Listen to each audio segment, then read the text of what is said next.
Hello, I'm Dr. Scott Watier. And I'm Tommy Welling, and you're listening to the Fasting for Life podcast. This podcast is about using fasting as a tool to regain your health, achieve ultimate wellness, and live the life you truly deserve. Each episode is a short conversation on a single topic with immediate actionable steps. We cover everything from fat loss and health and wellness to the science of lifestyle design. We started Fasting for Life because of how fasting has transformed our lives, and we hope to share the tools that we have learned along the way.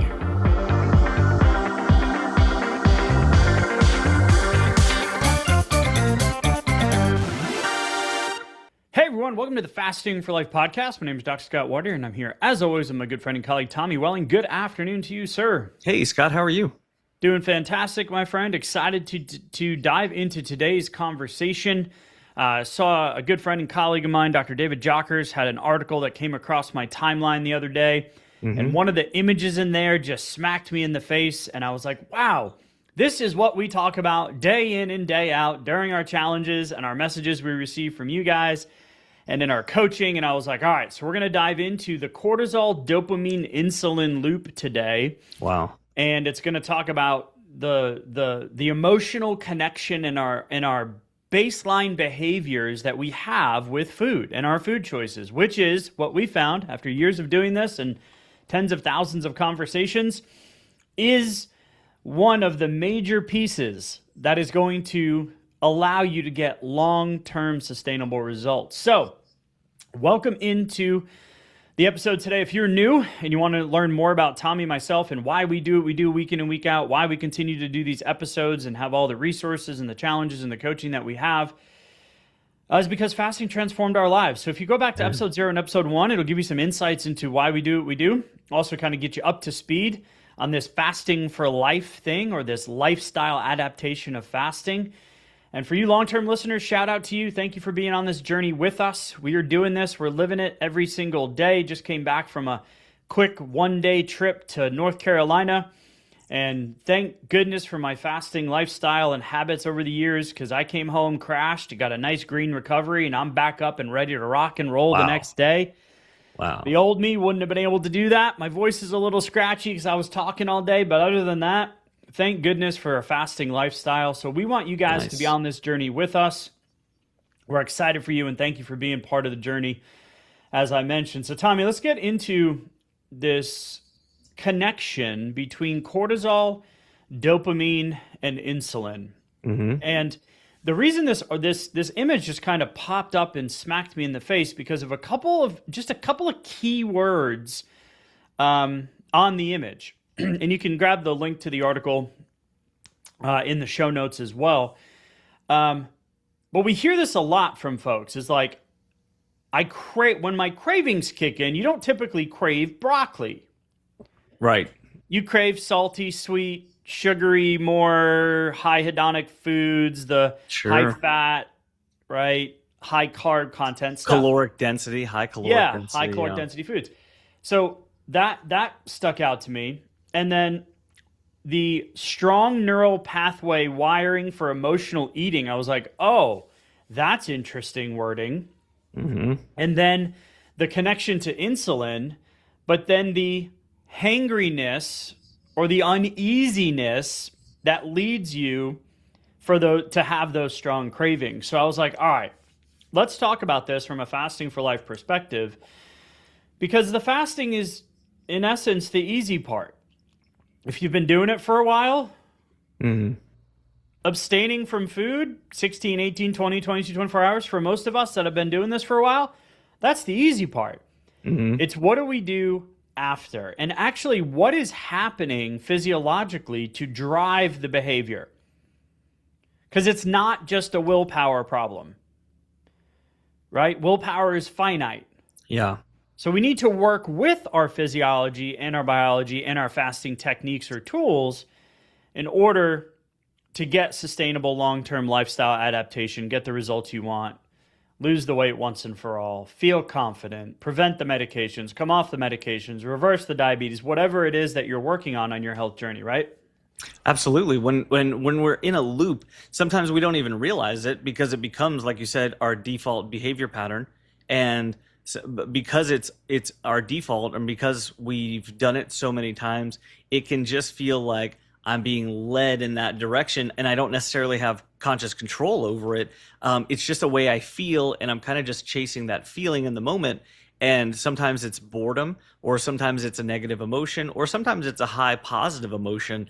And either way, there's a disruption going on in the neurochemistry. There's a disruption going on in our cortisol and in our dopamine reward centers. And then this leads to a behavior change that then causes an insulin and a blood sugar change, and that just feeds the loop further.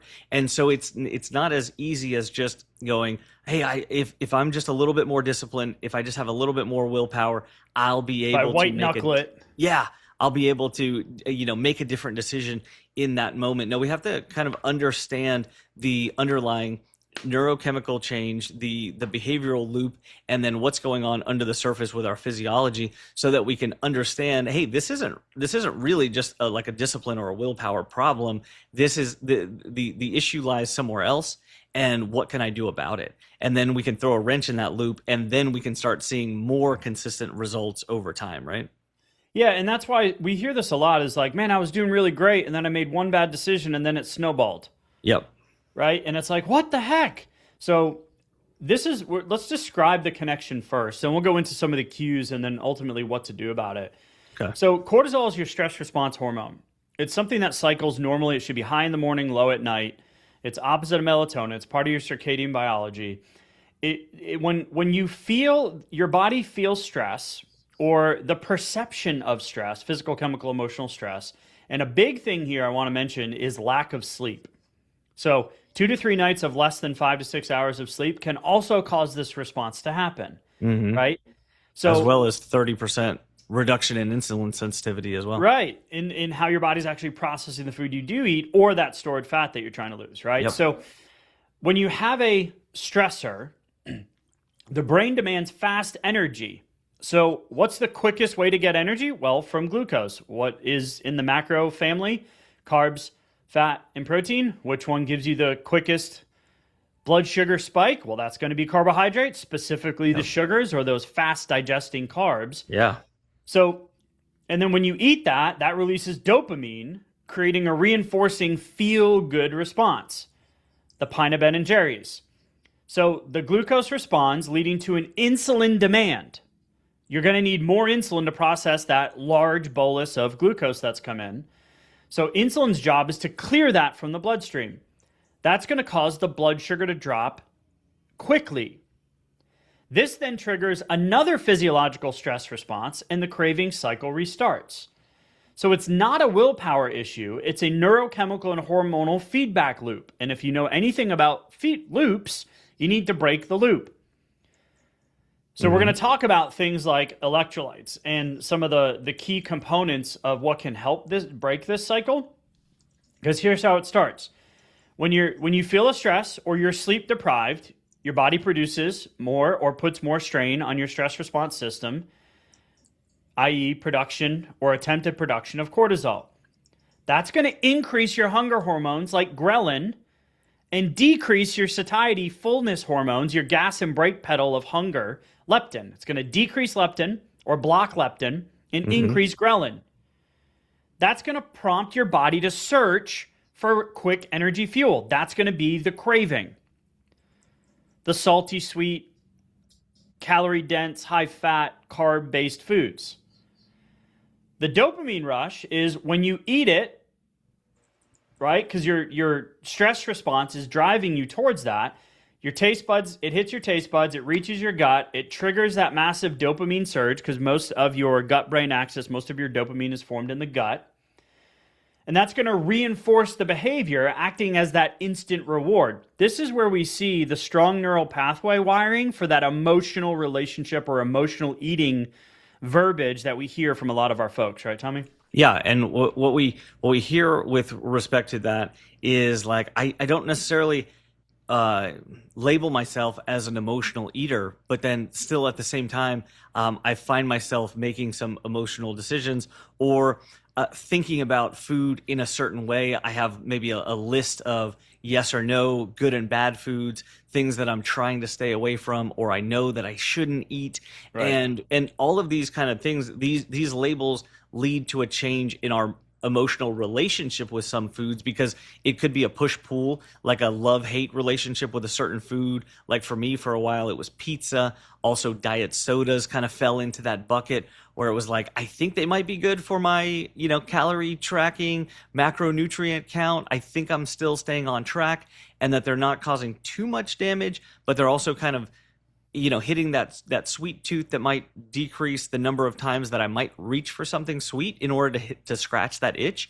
But in reality, diet sodas, in particular, Diet Dr. Pepper, put me into a loop of thinking about sweet things and then thinking about salty things, because that's when I would have one. And it would make me crave and think about more of those things more of the time. And if I ever grabbed one of those, like a Diet Dr. Pepper or something else like that, it would make me crave those salty, crunchy foods as well, because that's where I would link those together. So that in and of itself is an emotional connection to the food right there that I didn't even realize was present at the time. And so it creates a feedback loop. And so you don't have to be an emotional eater, or you don't have to identify as an emotional eater we all have emotional relationships with food on the good side and the bad side. Yep, that's that neural pathway wiring, right? Mm-hmm. So that's step 2. Step 3 is the insulin response. It's not necessarily chronically elevated insulin on like a fasting insulin test. It's an insulin demand. Mm-hmm. Your body's going to quickly produce enough insulin to get that blood sugar down. So that insulin demand is going to go up, and that rapid clearance causes your blood sugar to crash. You're going to get the big blood sugar swings. If you've ever seen that on a CGM, a continuous glucose monitor, after an indulgent off-plan meal, right? Like, you'll see those big blood sugar swings. So that's going to what can be clinically called reactive hypoglycemia, or we can just look at it as like big swings in your blood sugar due to that dopamine rush response, right? So it's like a brain emergency. Then what happens is you have the energy crash. So that blood sugar swing shuts down the brain. You'll get brain fog, increased irritability, hangriness, uneasy feelings, anxiousness, those types of things. So your brain senses the low energy state and that kind of down regulation, and then it's going to release your awakening hormone, your stress response hormone, your cortisol levels, or put stress on your HPA axis to try to bring those blood glucose levels back up, because it needs another air quotes hit to escape the crash. So that's where you're going to feel the hangry or the strong cravings kick back in. And then guess what? The loop starts over. So a stressed, sleep-deprived person, or the perception of stress, oh, I got 6 hours last night. Okay, great. You need 7. Like head and hands, you wake up wired and tired, with your hunger hormones kind of imbalanced. This is where that loop starts, right? So wired, exhausted, tired. The moment the loop kicks off, you haven't eaten yet, but your hormones have already decided you're going to go on the chase today. Anyone ever set I'm going to do a 24-hour fast today and find themselves eating later that morning or later that afternoon? Oh, yeah, I've done it. That's because your hormones have already decided that you're going to be on the chase today. And you don't need to be in a car accident or have some big life-altering, stressful moment, grief, loss of loved one, firing from your job, whatever. Mm-hmm. But just 4 nights of 5 to 6 hours of sleep, your pattern, your cortisol, your stress response system can look a lot like this. Right? Yep. And then when you do make that decision to go to those foods, that emotional relationship with foods, those comfort foods, so to speak, right? Cortisol is not going to send you to that broccoli like we mentioned. Yeah, wouldn't that be nice? So you see the donut tray, or you think about the ice cream in the freezer. The image has already hit your brain, and that dopamine response is already like, ooh, I need this. Yeah. So the picture of it comes first in your mind, and then the rush comes after. So that strong neural pathway, every time you answer that mental image or that physiological or that hormone cascade response, you reinforce this circuit, Mm. which is why we hear time and time again, man, fasting's so much easier than my nutrition opportunities or my eating windows. Yeah, it's a lot easier when I just shut it off mentally and I know I'm in that gear where it's shut off. But then it's once I'm back in the food noise, food decisions, then things get exponentially harder. Yep. And this is what, so, the fogginess, the irritability, that brain emergency situation that it's currently in. That's why you ever feel that, like, I don't want to say drunk on carbs or drunk on sugar, right? But like, Yeah. you're You're like just in that fog, in that lethargy kind of. you're not just full, but you're down and out. You're on the mat and they're counting to 10. Think about Thanksgiving maybe, Yep. or think about like if you've been on a cruise and, Yep. after a day on a cruise, it can be like that for sure. But, you also mentioned the a few nights of poor sleep and how it can put you into this state. Well, I want to give a shout out and a highlight for those of us who live in that state or who spend extended time in that state. You could be shift That used workers. to be me. Yeah, I mean, you could be. I'm pulling all nighters. I don't need that much sleep. You could be a shift worker. You could be. It could be a change in your schedule where you find yourself for days, or it could be even weeks or months on end, or maybe this is just how you live because this is the demand, or this is what you've become accustomed to. I want to say this: your physiology doesn't change. The circadian rhythm of your physiology doesn't change just because you've been doing it for a long time. Doesn't make your body any happier about it. And so I say that lovingly, encouragingly, because what it means is that you might just be accustomed to how that feels. It doesn't make your insulin sensitivity any better while you live in that state. So what that means is that your goal during those states is going to be downshifted from optimal physiology. So just understanding that just that long-term disturbance in your sleep, cortisol, in your circadian rhythm can mean that just hanging on to maintenance can be a little bit of a stretch goal. So just to have that perspective so you can be patient with the process and also understand realistically what to expect from the scale and how you feel during any times like that, like an extreme change in your rhythm and your cortisol and your circadian biology. Yep. So this cortisol dopamine insulin loop is also connected to two other things that I want to mention is the visceral fat and your cortisol sodium cycle. So Okay. how do we optimize this with a fasting lifestyle? Well, the number one thing is going to be supplementing with unrefined salts. Right. So Himalayan salt, electrolytes, whatever works for you. Because the cortisol sodium cycle, there's a direct relationship between blood sodium levels and cortisol levels, or this stress, lack of sleep response that we're talking about that drives you to the food behavior that we don't want. So this is why low carb, fasting, low salt diets can be a short-term stressor and don't have good long-term results if not done properly with this hydration piece. Because you have this work, sleep, lifestyle trigger, right? Your HPA axis, your stress response, puts strain on the adrenals to produce cortisol. Your blood sugar will come up and your sodium will deplete. You'll get the cravings. And then the HPA axis gets hit again, your stress response, to produce more cortisol, which then triggers the work, sleep, lifestyle issues that we've been describing. So the cortisol sodium cycle, the easiest way to optimize your fasting and break this cycle, that is one of the adjuncts to the dopamine, insulin, cortisol loop that we just talked about with your food behaviors, is by optimizing your hydration on a day-to-day basis. So I wake up, I do half an LMNT electrolyte pack with half a teaspoon of Redmond sea salt in my water.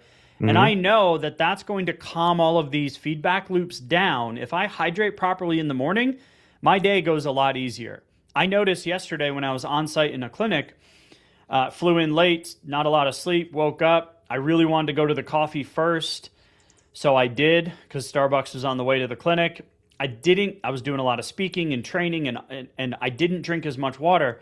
So when they asked, "Hey, you eating lunch today?" I was like, "No, I'm good." But I noticed that my stomach was growling and like saying, "Hey, you're hungry," almost the entire day. Wow. Yeah. So I was like, "Hey, dummy." So I went into their break room. I grabbed the salt that they had. It was like a coarse sea salt grinder. Hmm. I ground out a bunch of it, put it on a paper plate. I was going to use a coffee filter, but I couldn't find one.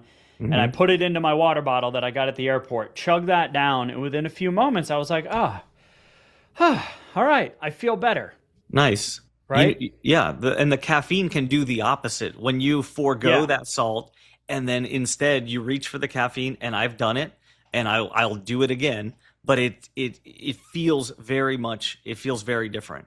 Where that caffeine kicks up what's going on, the GI tract, all of a sudden it's like, okay, hey, what's going on? We get some grumbling going on. I can feel that physical movement within the GI tract that Yep. reminds me of physical hunger right then. And it's also doing the opposite of what the salt would do, what the deliberate hydration would do, which is kind of calm the system down, give it what it needs, especially while blood sugar and insulin are coming down in a good way. And then so we can start the day off moving in the right direction, or we might take a step or two in the wrong direction, but you can always fix that. So I'm glad you did. It sounds like you got it, right back on track very quickly. But it's great when we remember it, when we start off the day like that, we'll feel even better. Yep. So sleep and minerals are the two things that are going to continue to drive this emotional relationship or that neural behavioral pattern with food. So when you're looking at like you need to pair each point on this loop. You need to be aware of it. So you'll have that spike or that feeling when you're in that first stages of the loop: breath work, mineral drink, and a bedtime audit. Wow. And then when you're in the dopamine kind of the craviness is you need to pattern interrupt. Don't go to the food, do a walk, drink some water, change your environment, right? Put something else in the place of that decision, that imbalanced relationship with food, that willpower moment. And then if you do it and you feel the crash, more mineral and electrolyte salt support and hydration rather than going to the cravey, sugary, salty foods. Hmm. So once you know where you are in the loop, you can stop thinking you're broken or struggling and you're on the struggle bus, but you can apply the right tools: sleep audit, minerals, and better responses to those cravings instead of just going back in and feeding that negative feedback loop. Yeah. You know what's also good?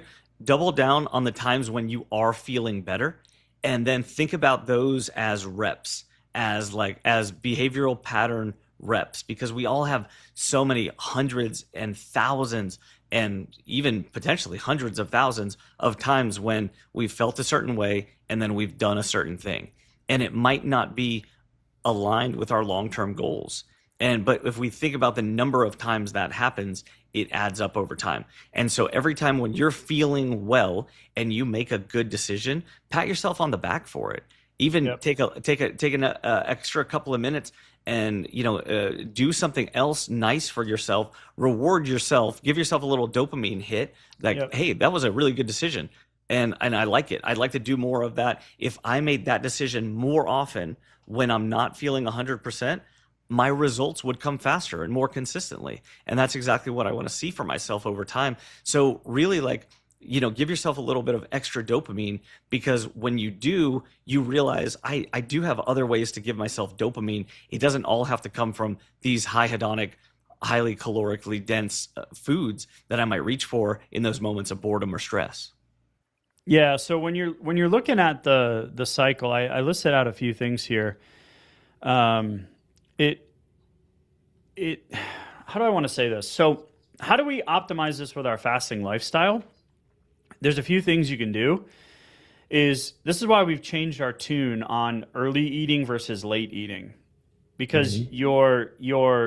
the more volatile your system is as the day goes on, it can't handle your insulin sensitivity goes down, so it can't handle those big insulin swings. So your blood sugar will be more volatile and probably stay more elevated, which will then disrupt your sleep, which will then continue the cycle. So earlier eating. So if the late night sugar hit is what fuels it the next day for you, move your eating window earlier. And then if you're trying to, stay consistent with fast cycling, build up to it. That's why we have the blueprint to fasting for fat loss. It kind of gives you a 4-week ramp on how to ramp into some of those longer 24, 30, 36 hour fasts. Because I know we hear this all the time. Yeah, I fell off the wagon this weekend and I'm just going to do a 72-hour fast on Monday, and then you're eating dinner that night, right? Right. So we want to break that cycle. The electrolyte component is huge, so we call it proper hydration. Mm-hmm. And then this is something I've been shouting from the mountaintops for years, is protect sleep as your fasting lever. Your next day is a lot easier when you go to bed. So consistent wake and sleep times has been the biggest lever that I can pull. Not doom scrolling, not binging Netflix, like literally just putting the phone down and making sure I'm going to bed when I said I was going to go to bed makes the next day so much easier with this food relationship kind of dopamine, cortisol, insulin loop. And then in your meal times, the meal composition does matter. High protein, backfill with fat and fiber, and natural unrefined carbohydrates. So 40-40-20, which is in the blueprint that we created, that PDF that I mentioned earlier. Mm-hmm. Right? So fasting isn't a hall pass to just make poor food decisions. If you got a considerable amount of weight to lose or been eating pretty poorly for a long time, then yeah, it'll work in the short term, but we need to work on that dopamine loop and the dopamine response to your relationship with food for the long-term success. And then sometimes you just need to remove the cues, right? So don't eat food in front of screens. Put in something else instead of the food cue: movement, connection, creative work, a project, clean out this is why we say have a really big to-do list when the hunger hits, right? Mm-hmm. So obviously when we're looking at if you feel some of the talking points from today's conversation, you're trying to fast your way out of it, that's why we have the challenges. That's why we have the resources, because we truly stand on the shoulder of giants in the fact that the 5 million downloads and the tens of thousands of conversations and 50 challenges that we've done, these are the same things that come up. No matter where your life situation is or how experienced your fasting is, or how much weight you have to lose. These are the things that undermine the progress of the results and get you frustrated and have you fall off track and go back to that diet mentality once again. Yeah, these are the things that don't get talked about so much, because these are the things that aren't necessarily always important, especially at the beginning of the weight loss journey, especially in the first few pounds, or the first 25% of your goal, or maybe even the first 50 or 75% of your goal.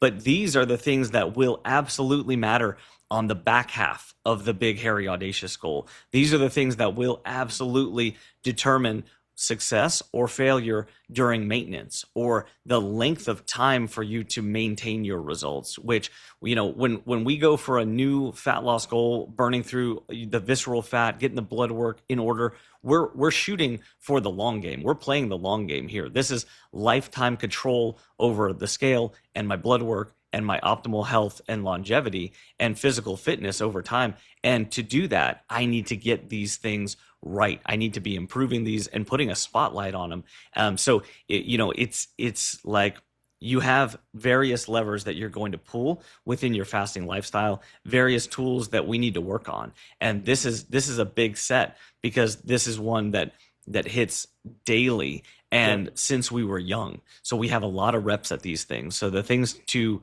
kind of shift and work on, it's like expect that deliberate, consistent effort on these things will make improvements over time. Absolutely. But it's not a quick fix, right?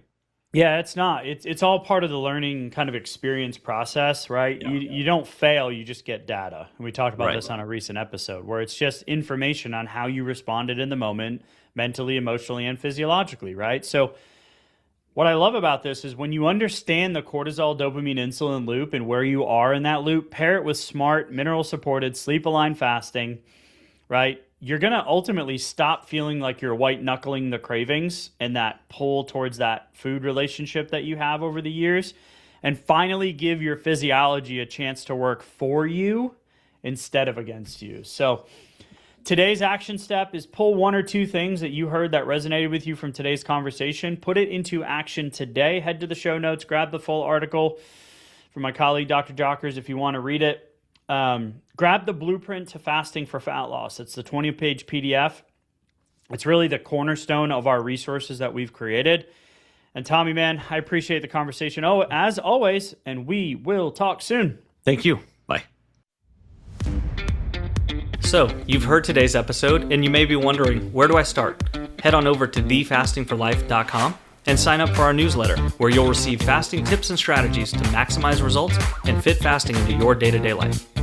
While you're there, download your free Fast Start guide to get started today. Don't forget to subscribe on iTunes, Spotify, or wherever you get your podcasts. Make sure to leave us a 5-star review, and we'll be back next week with another episode of Fasting for Life.